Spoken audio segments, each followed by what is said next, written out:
بسم اللہ الرحمن الرحیم۔ معزز ناظرین، آپ اپنے چینل PSR یعنی پٹھان سٹوری ریڈر پہ حاضر ہیں۔ تو آج کی ہمارے چینل کی فرسٹ سٹوری اور جو سٹوری ہم سٹارٹ کر رہے ہیں اس کا نیم ہے بگوڑا، اور اس کے رائٹر ہیں ریاض عاقب کولر صاحب، جو ایک نامی گرامی رائٹر ہے، اور ان کی بہت مشہور ناولز بھی اور ہے جیسے سنائپر، دلدل ایٹسیٹرا۔ تو یہ بھی ان کی ایک ناول ہے، اور جو آرمی بیس پہ ہے کہ کس طرح ایک بندہ بگوڑا ہوتا ہے، کیوں ہوتا ہے، کس وجہ سے ہوتا ہے۔ تو چلیے شروع کرتے ہیں، سٹارٹ سے۔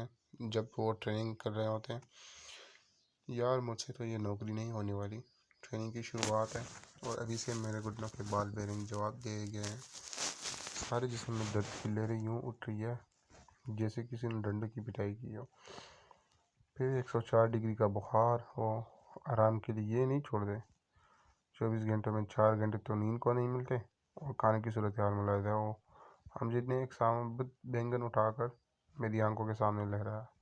تو نے کبھی سنا بھی ہے کہ انڈے اور بینگن یکجا کر کے پکائے جاتے ہیں اور بینگنوں کو کاٹا بھی نہ جاتا ہو؟ ظفر بولا، وہ بھائی یہ ٹریننگ ہے، اس میں کھانے کی حالت بھی یہ ہوگی، اور اپنے سامنے رکھی پلیٹ کی طرف اشارہ کیا، اور ہمیں جسمانی طور پر مضبوط کرنے کے لیے مشکل قسم کی مشقیں بھی کرائی جائیں گی۔ آخر ہم فوجی بننے ہیں، کوئی اسکول ماسٹر تو نہیں نا، ملک کا دفاع ہم نہیں کرنے آگے جا کے۔ مخاطب تو تمیز سے کر سکتے ہیں نا، تمیز ہی سے کرتے ہیں، آرڈر دینے کے لیے ڈیزائنر لہجہ اختیار نہیں کیا جاتا۔ اگر ایک انسٹرکٹر یہ حکم دے کہ جاؤ بھائی اس دیوار کے پار چھلانگ لگا کے دکھاؤ، یا اس دیوار کو ہاتھ لگا کے دکھاؤ، تو میرا نہیں خیال کہ ہم پیدل بھی چلے جائیں گے۔ چھوڑے اس بحث کو یار، اور کھانا کھاؤ، ٹائم کم ہے، ابھی تک لباس بھی بدلی کرنی ہے۔ ظفر نے نوالے نگلتے ہوئے ہمیں ٹوکا، آپ اپنا مشورہ اپنے پاس رکھے، ہم جتنے سے جھڑکا۔ باڑ میں جاؤ تم لوگ یار، میں تو گیا، 15 منٹ رہ گئے ہیں فارن سے۔ ٹریننگ کے لیے فوجیوں کو جمع کرنے کے لیے ایک سیٹی بجائی جاتی ہے جس کو یہ وسل بھی کہتے ہیں۔ وسل کسی بھی وقت بج سکتی ہے۔ ہم نے وردی اتار کر جلدی سے خاکی نیکر اور سفید بنیان پہنی، ابھی ہم بوٹوں کی تسمیں باندھ ہی رہے تھے کہ سیٹی زوردار آواز میں بجنے لگی، اور ہم سب دوڑ کر گراؤنڈ میں پہنچ گئے۔ اگلے 40 منٹ میں ہم کبھی دوڑتے، کبھی ڈڈو چال، مینڈک کی طرح چلنا، یعنی دونوں پاؤں پر بیٹھ کر جمپ لگانا، کبھی لانگ اپ تو کبھی فرنٹ رول کرتے نظر آئے۔ 40 منٹ کے اختتام پر پھر سے سیٹی بجی، اور ہم ایک مرتبہ پھر اکٹھے ہو گئے ہیں، اور ہماری مختلف ٹیمیں بنائی گئی۔ ہر ریکریوٹ کو اس کی پسندیدہ گیم کھیلنے کے لیے بیچ دیا گیا۔ ٹریننگ سینٹر میں ہر قسم کے گراؤنڈ بلکہ جمنازیم بھی موجود تھا۔ یہ بھی 1.5 گھنٹے پر مشتمل تھا، اور اس کے اختتام پر تمام کو اکٹھا کر کے رات کے لیے آرڈر سنائے گئے، اور پھر ہم گروپوں کی شکل میں اپنے بیرک میں واپس آ گئے۔ رات کو کھانا کھانے کے بعد ایک پیریڈ ستارہ شناسی کے متعلق ہوتا تھا کہ اس طرح ہم ستاروں کے ذریعے اپنی سمت سیدھی رکھ سکیں گے۔ بقول امجد یہ سالے خود حرکت میں رہتے ہیں، ہمیں کیا سمت دکھلائیں گے؟ صبح کو اذان سے پہلے اٹھتے ہیں، اور کمروں کی صفائی بھی خود کرنا ہوتی ہے، یہ بھی ٹریننگ کا حصہ تھا۔ 7 بجے پہلا پیریڈ شروع ہو جاتا، پھر PT، اور اس کے بعد نقشہ بینی شروع ہو جاتی۔ 2 پیریڈ اس کے ہوتے ہیں، اس کے بعد سنگین لڑائی جس کو ہم جد حد درجہ چڑھتی۔ یار اتنا ایمونیشن ہے کہ کمرے بڑے پڑے ہیں، پھر بھی ہمیں خالی رائفل سے لڑنا سکھا رہے ہیں۔ ان کا مقصد اس کے علاوہ کچھ نہیں، ہم بگوڑے ہو جائیں۔ جس دن سے ٹریننگ شروع ہوئی ہے تم یہی شور مچا رہے ہو کہ نوکری نہیں کرنی، باغ جنگل درخواست دے دو گا، اب چلے بھی جاؤ تاکہ ہم تو آرام سے نوکری کر سکے۔ ظفر نے امجد کو چھیڑا، یار میں تو چلا جاتا، میں آپ لوگوں کے لیے رکا ہوا ہوں تاکہ آپ کو ساتھ لے جاؤں۔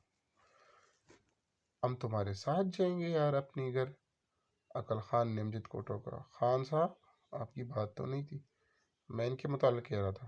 افضل نے ہماری جانب اشارہ کیا، کیونکہ اسے معلوم تھا کہ عقل خان میں مذاق کو سمجھنے اور برداشت کرنے کی اتنی بھی اہلیت نہیں ہے جتنے مرچ میں مٹاس یا پھر لسی میں کالک ہوتی ہے۔ اچھا پھر ٹیک ہے۔ 18 ہفتوں کی ٹریننگ کے اختتام پر ہمیں مڈل بریک یعنی ٹریننگ کے درمیان چھٹی، 1 ہفتے کی چھٹی ملتی ہے۔ واپسی پہ امجد ایک دن لیٹ آیا، سزا کے طور پر رات کی ٹریننگ کے بعد وہ ایکسٹرا ڈرل کیا کرتا۔ اس ڈرل میں اس کے ہمراہ کچھ اور لڑکے بھی تھے جو اس کی طرح لیٹ آئے تھے۔ اس ایکسٹرا ڈرل سے 1 ہفتے کے بعد امجد کی خلاصی ہو سکی ہے۔ میری باپ کی توبہ یار، اگر آئندہ چھٹی سے لیٹ آیا۔ ایکسٹرا ڈیل سے جان چھوٹنے پر امجد نے کانوں کو ہاتھ لگایا۔ تو ٹائم سے آؤ گے؟ راشد ہنس کر پوچھا۔ نہیں بھائی، واپس ہی نہیں جاؤں گا۔ تیرا یہ جھوٹ ہم شروع دن سے ہی سنتے آ رہے ہیں، ظفر نے چڑھتے ہوئے کہا، اور میرا خیال ہے ٹریننگ کے اختتام تک سننا پڑے گا۔ تو میرے اس جھوٹ سے تمہیں کیا تکلیف ہے؟ صرف مجھے نہیں، تمام کو تکلیف ہوتی ہے۔ تیری انہی باتوں کی بدولت 3-4 لڑکے بگوڑے ہو گئے ہیں۔ میری باتوں کی وجہ سے نہیں یار، بلکہ ان کے برتاؤ کی وجہ سے بھاگ گئے ہیں۔ امجد کا واضح اشارہ ان لوگوں سے چند گز دور بیٹھے ہوئے انسٹرکٹرز کی طرف تھا۔ بتا دوں ان کو، ظفر نے مذاقاً اس کو انسٹرکٹر کی طرف رخ کر کے امجد کو کہا۔ اس سے پہلے کہ امجد اس کی منت سمجھ جاتے ہوئے سیٹی بجی اور بریک کے اختتام کا اعلان ہوا۔ اگلے 6 ہفتے فائر کی ٹریننگ تھی، اس کے بعد جنگی چالوں کے 6 ہفتے، اور آخر میں 4 ہفتے پر پیریڈ کی تیاری کے تھے، جسے پاسنگ آؤٹ پیریڈ بھی کہتے ہیں، فریٹ کہتے ہیں۔ آخر وہ دن بھی آ گیا جب ہم سانٹر سے ودا ہو کر یونٹ میں جانے کے لیے تیار ہو گئے۔ خوش قسمتی سے میں اور امجد ایک ہی یونٹ میں پوسٹ ہوئے۔ جس وقت ہم موومنٹ آرڈر لے رہے، اس وقت وہاں پر ایک موجود آفیسر نے مجھے اور امجد کو سانٹر کی باکسنگ ٹیم کے لیے روک لیا۔ اس طرح ہم 6 ماہ بعد یونٹ جا سکے۔ یونٹ میں ابھی ہمیں بمشکل 2 ماہ ہی گزارے ہوں گے کہ ایک دن حکم ملا کہ آنے والے تمام پریڈ گراؤنڈ میں جمع ہو جائیں۔ وہاں پہ ہمیں دوسری یونٹ کے ینگ سولجرز بھی نظر آئے۔ ہم یونٹ کی ترتیب کے ساتھ کھڑے ہو گئے۔ اسی اثناء میں ہم سے مختلف وردی والے 4 بندے وہاں پر گئے۔ یہ کس فوج سے تعلق رکھتے یار؟ میری تھی۔ ان کا تعلق ایس ایس جی سے ہوئے، امجد نے جواب دیا۔ S S G? ہاں یار، ایس ایس جی مطلب اسپیشل سروس گروپ، امجد نے وضاحت کی۔ انہیں کمانڈوز بھی کہتے ہیں، کچھ پتہ بھی ہے ان کے آنے میں؟ یار ان کے آنے کا مقصد کیا ہے، تمہیں پتہ نہیں ہے؟ امجد نے رہنے سے پوچھا، اور پھر میرا سر نبی میں ہلتے دیکھ کر معلومات جاڑنے لگا۔ یہ ہر سال آتے ہیں، آرمی کی یونٹ سے کمانڈو سروس کے خواہش مند افراد کو اپنے ساتھ لے جاتے ہیں۔ ان کے ہاں نئے سرے سے ٹریننگ کی پڑتی ہے۔ ٹریننگ پاس کرنے والوں کو یہ اپنے پاس رکھ لیتے ہیں، اور جو ناکام ہونے والے واپس آ جاتے ہیں۔ امجد کی بات بمشکل ختم ہی ہوئی تھی کہ کمانڈو کے سپیریئر نے اپنا کمانڈو سروس کا تعارف کرانے لگا، اور وہ صوبیدار تھا۔ اس نے کمانڈو سروس کے اتنے فوائد اور خصوصیات گنوائے کہ میں نے بے ساتھ امجد سے کہا، امجد کیا خیال ہے یار، اپنا نام نہ لکھوا لیں؟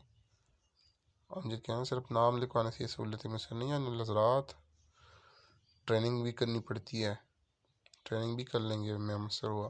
تم ضرور مرواؤ گے۔ اس کا لہجہ رو دینے والا تھا، مگر جس وقت کمانڈو صوبیدار نے اعلان کیا کہ خواہش مند افراد آگے آ جائے، تو آگے نکلنے والوں میں امجد بھی میرے ساتھ شامل تھا۔ تمام ضروری قواعد نوٹ کیے گئے۔ آپ تمام کے نام کمانڈو ٹریننگ میں شمولیت کے لیٹر اس ماہ جاری کر دیے جائیں گے۔ اکتوبر میں باقاعدہ ٹریننگ شروع ہوگی۔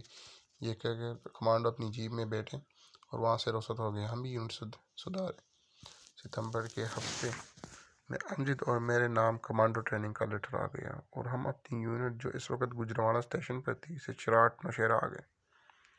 چراٹ نوشہرہ ہماری ٹریننگ کیمپ جلوزئی میں لگایا گیا۔ جمعرات کو ہم جلوزئی کیمپ پہنچے اور سنیچر سے ٹریننگ شروع کی، یعنی سیچرڈے سے، جس کو سنیچر بھی کہتے ہیں۔ پہلے مرحلے میں ہمیں 40 کلومیٹر پیدل چلنا پڑ گیا۔ شام کے 8 بجے ہماری روانگی ہوئی، اور صبح کے 4:30 بج چکے تھے جب ہم واپس ہوئے۔ یار جانو، اگر یہ شروعات ہے تو اس کے بعد یہ کیا کریں گے ہمارے ساتھ؟ امجد کے منہ میں الفاظ تھے کہ ٹریننگ آفیسر کی گونجدار آواز سنائی دی، تمام لوگ ریسٹ کریں، ناشتہ کریں، اور اگر سونا ہے تو بے شک سو جائیں۔ ٹھیک 4:45 بجے دوبارہ فالن ہوگی 4.5 میل ٹیسٹ کے لیے۔ اور امجد کا چہرہ جو آرام کی بات سن کر 200 واٹ کے بلب کی طرح چمکنے لگا تھا، بات کے ختم ہوتے وقت لوڈ شیڈنگ کی زد میں آ گیا۔ ساری رات چلنے کے بعد اتنا زیادہ ریسٹ؟ وہ منہ بس اور کر بولا، سنا ہے تم نے؟ پورے 15 منٹ کا ریسٹ ہے، اور وہ بھی صرف 8 گھنٹے مسلسل چلنے کے بعد۔ واہ بھائی، میں تو چلو واپس یونٹ۔ ظفر بولے، یار بے وقوف مت بن۔ اگرچہ ٹریننگ مشکل ہے، مگر بعد میں بسہولت بھی تو مجھ زیادہ ہے۔ ٹریننگ کو مشکل کہنا تو کثر نفی ہے حضور کی، وگرنہ اس کو آسانی سے ناممکن کہا جا سکتا ہے۔ اور جہاں تک تعلق ہے سہولیت کا، تو سہولیت کے لیے زندہ رہے تو ان سے فائدہ اٹھائیں گے نا۔ امجد، تجھے شکوہ شکایت کے علاوہ بھی کچھ آتا ہے؟ اگر ٹریننگ کرنی ہے تو کرو، نہیں تو شوق سے واپس یونٹ چلے جاؤ، مجھے ڈیمورال کرنے کی کوئی ضرورت نہیں۔ جانو تو خفا ہو گئی یار، میں تو یوں ہی میں نے قطع کلام کی حقیقت بیان کر رہا تھا، نہ چاہتا ہوئے مجھے اس کی بات پر ہنسی آ گئی۔ ہم دونوں جرابیں تبدیل کر کے سٹارٹنگ پوائنٹ پر پہنچے، جہاں سے 4.5 میل کا آغاز ہونا تھا، بلکہ ختم ہونے کی جگہ بھی یہی تھی۔ ہم 2.25 میل جا کر وہاں پر پہلے مجھ سے موجود انسٹرکٹر سے ٹوکن لے کر واپس اس جگہ پہنچنا تھا۔ کمانڈو ٹریننگ کے شروع ہوتے ہی تمام اسٹوڈنٹ کو جوڑی میں حرکت کرنا پڑی۔ اس کو عرف عام میں بڈی سسٹم کہا جاتا ہے۔ ساتھی کے چناؤ پر انسٹرکٹر کی طرف سے کوئی قطع نہیں تھی، اس لیے میں اور امجد وہاں بھی اکٹھے ہی رہے۔ ساری رات کی بے آرامی اور تھکن کی وجہ سے گویا یہ 4.5 میل کا کافی مشکل لگنے، لیکن اتنے نہیں کہ ہم کمانڈو بننے سے متنفر کر سکتے۔ حالانکہ 300 بندوں نے دوڑنے سے انکار کر دیا۔ کمانڈو ٹریننگ میں چونکہ ہر شخص کی مرضی کا دخل ہوتا ہے، اس لیے ان لوگوں کو ٹریننگ سے علیحدہ کر دیا گیا۔ باقی کا دن آرام سے گزار کر اگلی صبح فزیکل ٹیسٹ تھا۔ آرمی کی نسبت ان کا ٹیسٹ کافی مشکل تھا، لیکن اتفاق سے ہم دونوں جسمانی لحاظ سے فٹ تھے، اس لیے ہمیں یہ ٹیسٹ پاس کرتے کوئی دشواری پیش نہیں آئی۔ وقت گزر رہا تھا، ہر آنے والے دن پہلے سے سخت ثابت ہوئے۔ آئے روز بڑھتی سختی کا اندازہ اس بات سے لگایا جا سکتا کہ ٹریننگ کی ابتدا میں اسٹوڈنٹ کی تعداد 2500 تھی، اور جو 1 ماہ بعد 1200 رہ گئی۔ مزید کچھ ٹریننگ گزرنے کے بعد ہمیں پٹو پیک میں بھی پہننا پڑ گیا، اور وہ بھاگ دوڑ جو ہم بغیر پٹو کے کرتے اب پٹو پہن کر کرنی پڑتی۔ ایک بات بتاؤ جانو، امجد نے حسب عادت مجھے مختصر نام سے پکارا۔ اس وقت ہم فائر کرنے کے لیے اپنی باری کا انتظار کر رہے تھے۔ بولے بھائی ماجے، آپ کو کون رکھ سکتا ہے یار، مجھے بیسک ٹریننگ سے انسٹرکٹر بہت یاد آتے ہیں، بلکہ بہت پیارے بھی لگنے لگے ہیں۔ ان کسائیوں کے مقابلے میں وہ فرشتہ رحمت ہے یار۔ ٹریننگ کی سختی اور مشکلات کے علاوہ بھی تجھے کچھ سوچتا ہے؟ میں بمشکل اپنی ہنسی ضبط کرتے ہوئے بولا، کیونکہ اگر میں ہنسی پڑتا تو انسٹرکٹر کے پیچھے اس نے لطائف کا پٹھارا کھول لینا تھا۔ ہاں کیوں نہیں، جلدی سے بولا۔ چھٹی کے بارے، ٹریننگ کے ختم ہونے بارے، اور اپنی شادی کے بارے میں ہر وقت فکر مند رہتا ہوں۔ چھٹی بھی جلدی مل جائے گی یار، ٹریننگ بھی عنقریب اختتام پذیر ہونے والی ہے، البتہ تیری شادی ذرا مشکل ہے۔ بقول تیری ساس تو ابھی پیدا بھی نہیں ہوئی، اور واقعی اگلے ہفتے ہم 2 دنوں کے لیے گھر جا رہے تھے۔ فوجی اصطلاح میں اس کو نیٹ پاس کہتے ہیں۔ امجد کا ارادہ بھی یہی تھا کہ یہ 2 دن میرے گھر گزارے، کیونکہ اس کا گھر کراچی میں تھا، اور نوشہرہ سے کراچی 2 دن میں پہنچنا تو ممکن تھا، تو واپس آنا بلا شبہ ناممکن تھا۔ امجد کا آبائی گاؤں مانسہرہ سے تھوڑا سا آگے تھا، لیکن اس کا والد تلاش معاش کے لیے اپنے پورے خاندان کے ساتھ کراچی جا بسا تھا۔ ان کا خاندان امجد کے والدین، 3 بہنوں اور امجد پر مشتمل تھا۔ امجد میں اپنی بہنوں سے عمر میں بڑا تھا، اس کے برعکس میرا خاندان کافی وسیع تھا۔ میں اپنی بہن بھائیوں میں سب سے چھوٹا تھا۔ مجھ سے بڑی 1 بہن اور 3 بھائی تھے، جس سے بڑے کا نام حاکم جان، اس سے چھوٹا احمد جان، اور اس کے بعد محمد جان، اور ان تینوں سے چھوٹی جمیلہ آپا تھی۔ ابو جان اپنے خاصے زمیندار تھے۔ تینوں بھائی اپنی زمینیں ہی کاشت کرتے، اس کے علاوہ اور کوئی ذریعہ آمدنی کا نہیں تھا، لیکن زمینوں سے اتنا کچھ مل جاتا تھا کہ ہمیں نوکری وغیرہ کی ضرورت نہیں پڑتی۔ میں فقط اپنی خاندان روایت کی وجہ سے فوج میں بھرتی ہوا تھا، کیونکہ ہمارے خاندان میں فرقوں سے دستور چلا تھا کہ خاندان کا ایک نہ ایک بندہ ضرور فوج میں شامل ہو، اور اپنے گھر میں یہ کرہ میرے نام نکلا تھا۔ دادا جان کے 2 بیٹے تھے، ہاشم جان یعنی میرے ابو جان، اور فاضل جان یعنی چچا فاضل خود بھی آرمی سے حوالدار ریٹائر ہوا تھا۔ اس کے بیٹے ابھی کم عمر تھے اور اسکول پڑھ رہے تھے۔ 2 بیٹیاں البتہ جوان تھی، شادیہ، جس میں شازیہ کی شادی محمد جان اور سعدیہ کی میرے ساتھ ہو چکی تھی۔ جمیلہ باجی کی شادی ماموزاد اسلم بھائی سے ہوئی تھی۔ اس طرح بڑے بھائی حاکم اور احمد دونوں کی شادی ماموں کی تھی، یعنی اسلم کی بہنوں سے ہوئی تھی۔ ہم تمام بہن بھائیوں کی اپنی اولادیں بھی تھیں۔ میں خود ایک چاند سے بیٹے کا باپ تھا، اور جس کا نام عدنان تھا۔ جانو تمہارا والد اچھا خاصا زمیندار ہے، تمہیں فوج کی نوکری کرنے کی کیا ضرورت ہے یار۔ گاڑی سے اتر کر ہم دونوں پیدل گھر کی طرف جا رہے تھے کہ امجد مستفسر ہوا۔ بس اسٹاپ سے ہمارا گاؤں چند کلومیٹر دور تھا۔ بس اڈے پر ٹانگے وغیرہ کھڑے تھے، لیکن ہم دونوں پیدل چلنے کو ترجیح دی۔ یار ماجد، پہلے بھی میں تجھے کئی بار یہ بات بتا چکا ہوں کہ فوج کے اندر بھرتی ہونا میری خاندانی روایت ہے۔ خاندان میں تو ایک ہی مرد تھا یار۔ نہیں، لیکن پڑھا لکھا صرف میں ہوں، باقی تینوں کو بچپن ہی سے کاشتکاری کا شوق تھا اور ابھی تک اس میں سجتے ہیں۔ میرا خیال ہے اسکول سے بھی وہ اس لیے بھاگے اور کاشتکاری میں دلچسپی لی تھی کہ تاکہ بھرتی ہونا نہ پڑ جائے۔ امجد پہ عادت دور کی کوڑی لایا۔ اگر میں کہوں کہ تو گدھا ہے تو اس میں ذرا بھی مبالغہ نہ ہوگا۔ صرف دم کی کمی ہے، سینگ کے اس کے بھی نہیں ہوتے۔ اس میں گدھے پن کی کیا بات ہے یار؟ سامنے کی بات ہے، تیرے بھائی 4 سے 3 ہونا چاہتے ہیں، اس لیے خاندانی روایت کا جان سا دے کر تجھے فوج میں بھرتی کروا دیا۔ تو کون سا واپڈا میں ہے؟ میں جلا کر بولا۔ میں غربت کے ہاتھوں مجبور ہوا نہ کب کا بگوڑا ہو چکا ہوتا۔ اچھا اب اپنی چونچ بند رکھو، بھائی جان آ رہے ہیں۔ میں نے دور سے حکیم بھائی کو اپنے سے متاتے دیکھا۔ مجھے نظر آ رہا ہے زیادہ شوق ہونے کی ضرورت نہیں ہے۔ چونکہ پہلے بھی میرے گھر آ چکا تھا، اس لیے انہیں پہچانتا تھا۔ 2 دن ہم نے خوب انجوائے کیا۔ امجد شکار کا بہت شوقین تھا۔ 12 بور بندوق لے کر ہم سارا دن پرندوں کے پیچھے بھاگتے۔ عدنان کو دیکھ کر تو میرا بھی جی کرتا کہ جلد از جلد شادی کر لوں۔ امجد میرے بیٹے عدنان کو اپنے ساتھ لپٹا کر بولا، اتنے لمبے بندے کو کس نے بیٹی دینی ہوئے؟ میں نے اس کے لمبے قد کی طرف اشارہ کیا۔ تم سے تو انچ آدھا کم ہی ہوں گا، تو تجھے اگر مل گئی تو کوئی ہمارے لیے بھی دید و دل فرش راہ کی ہی بیٹی ہوگی۔ ماجد صاحب، میری تو چچا کی بیٹی ہے، ہم بھی ڈھونڈ لیں گے کوئی چچا، وہ سب فلسفیانہ لہجے میں بولا۔ اچھا یار، ڈھونڈ لینا، فی الحال تو کھانے کا بندوبست کرتے ہیں۔ میدان کو اس ہاتھوں سے لے کر زنانے کی بڑھ گیا۔ اگلے دن ہم سویرے ہی گھر سے نکل پڑے تاکہ وقت سے اپنی جگہ پہنچ سکے۔ 2 ہفتوں کے بعد ہم نے منگلا ڈیم پر تیراکی کی ٹریننگ کے لیے جانا تھا۔ میں تو خیر بچپن سے تیراک تھا، جد البتہ تیراکی نہیں جانتا تھا اور اس وجہ سے خوفزدہ بھی تھا۔ یار اتنی سردی میں تیراکی؟ وہ رو دینے والے لہجے میں بولا۔ فروری میں کون سی سردی ہوتی یار؟ میں نے حسب عادت سے چڑھایا، یہ کوئی جنوری تو نہیں ہے؟ اور یوں بھی کمانڈو بننے کے لیے سردی گرمی نہیں دیکھی جاتی۔ اگر موسم کے اثرات ٹریننگ میں مانے ہو جائے تو کل فلاں جنگ کے میدان میں یہ سہولت کون مہیا کرے گا؟ یار کل کی کل دیکھی جائے گی، تم آج کے بارے میں سوچو۔ 1 کلومیٹر مسلسل تیرنا ہے، ہم کوئی مچھلی یا بطخ تو ہے نہیں، بگلے تو ہو نا؟